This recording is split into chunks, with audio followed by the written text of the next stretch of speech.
إنما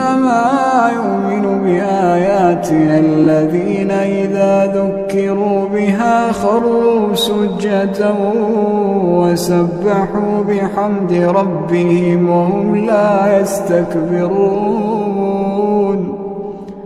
تتجافى جنوبهم عن المضاجع يدعون ربهم خوفا وطمعا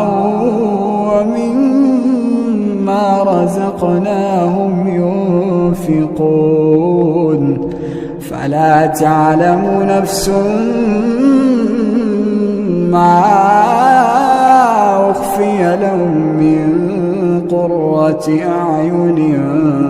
جزاء